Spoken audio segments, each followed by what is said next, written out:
One, two, three, four. Yo, ada yang baru lagi nih, ya kan? Oke, di awal scene kali ini kita diperlihatkan kelanjutan yang menarik dari chapter kemarin, di mana Ketua Shanshan sedang berlari dan terus berlari di alam baka guna untuk mencari seseorang. Langkah kaki Shanshan ini pun diikuti oleh para penonton di sana. Ketua Shanshan berkata, "Sial, di mana dia berada? Hei, berhenti kau harus kembali. Tunggu, ucap penonton itu. Maafkan aku penonton, tapi aku masih ada urusan di tempat ini. Aku harus menemui seseorang sekarang." Di saat kejar-mengejar sedang terjadi dan Ketua Shanshan akan tertangkap, sebuah segel emas dari Dewa Rulai pun muncul begitu saja. Sang penonton pun keheranan dengan hal itu. Kenapa kau memiliki hal seperti ini? Tapi Ketua Shanshan masih belum ngeh gitu dengan hal itu. Penonton menjelaskan bahwa Ketua Shanshan memiliki segel jiwa yang tak biasa seperti orang mati pada umumnya. Dan segel itu keluar dari punggungnya. "Ah, benarkah itu bersinar dari punggungku?" ucap Shanshan yang masih ragu. "Hei, aku ingatkan kepadamu, jangan berlari-lari di alam baka ini, karena di sini kau akan mudah tersesat. Lalu jika kau tak melewati jembatan reinkarnasi secepatnya, maka nantinya jiwamu tidak akan bisa kembali dan bergentayangan di alam baka ini." Setelah penonton itu menjelaskan seperti itu, Shanshan pun pergi begitu saja. Dia berkata, "Maafkan aku sekali lagi. Aku benar-benar tidak ada waktu untuk berdebat di sini karena aku mempunyai misi yang sangat penting." "Hei, tunggu. Sudah aku bilang jangan lari." Di saat Shanshan berlari, dia pun dihadang oleh para penonton di alam baka. Lari sana, lari sini, dan dia pun berhasil melewati para penonton itu berkat kemampuan berlarinya yang begitu lincah. Para penonton yang jengkel dengan kelakuan bodohnya itu berkata, "Hei, memangnya kau sedang mencari siapa, ha?" Ketua Shanshan pun menjawab, "Aku sedang mencari sang Raja Kera." Dan bingo, setelah dia berkata seperti itu, Sun Wukong Raja Kera alam baka pun muncul di depannya, yang membuat Ketua Shanshan kaget di sana karena pergerakan Sun Wukong yang tiba-tiba ada di depan mukanya. Wukong berkata, "Hei, apa kau bilang? Kau sedang mencariku? Memangnya ada apa, ha?" ucap Wukong yang terlihat lebih dewasa dari sebelumnya. "Ya Sun Wukong, ini sangatlah darurat. Dewa Rulai memintaku untuk meminta bantuan kepadamu." "Apa? Dewa Rulai meminta bantuanku lagi? Memangnya ada masalah apa?" Semua para penonton pun terdiam melihat mereka berdua. Shanshan mengatakan jika keadaan di istana surga sangatlah kacau sekali. Banyak sekali kejanggalan-kejanggalan yang terjadi begitu saja. Dan jika tidak ada yang menghentikan itu, serta hanya berdiam diri, maka aku yakin dunia benar-benar akan kacau. Kuharap kau mengerti Sun Wukong dengan kondisi dan juga perintah dari Dewa Rulai itu. Bagaimana ya? Kau tahu kan?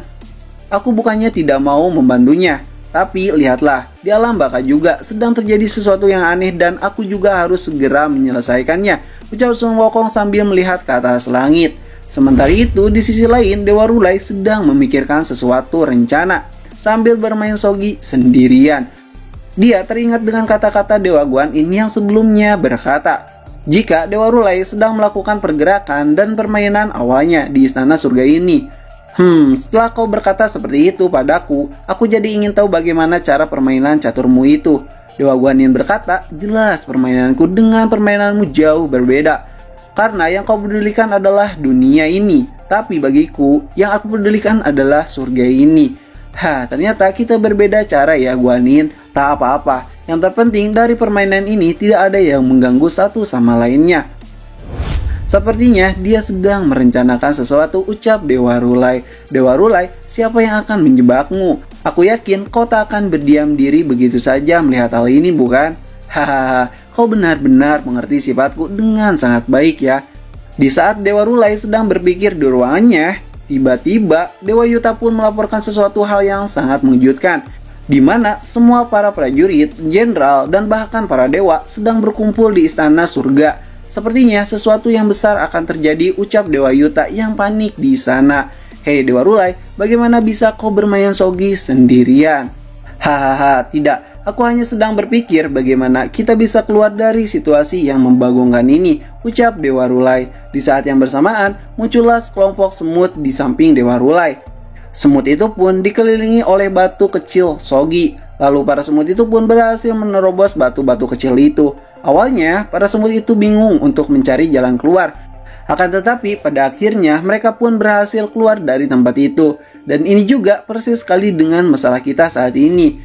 Kau lihat kan Yuta, sepertinya sekarang Istana Langit akan di luar kendali, ucap Dewa Rulai. Kemudian Shin pun berpindah ke depan Istana Surga, di mana semua prajurit surga berkumpul semua.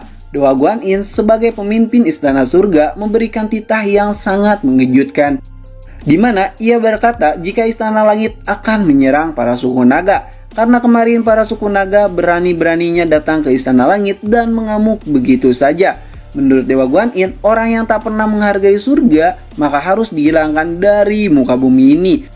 Dewa Erlang yang siap sebagai pemimpin pasukan itu berkata, "Hei kalian semua, ayo ikuti aku sekarang. Kita akan perang dengan para bangsa naga. Kita hancurkan mereka, baku hantam dengan mereka. Buatlah rata mereka dengan sesingkat-singkatnya," ucap Dewa Erlang yang memimpin pasukan itu. Dan chapter kali ini pun berakhir di sini. Terima kasih sudah nonton channel ini. Like aja jika kalian suka, dislike aja jika kalian tidak suka. Kami ceritain pamit dan sampai jumpa di next video. Bye bye.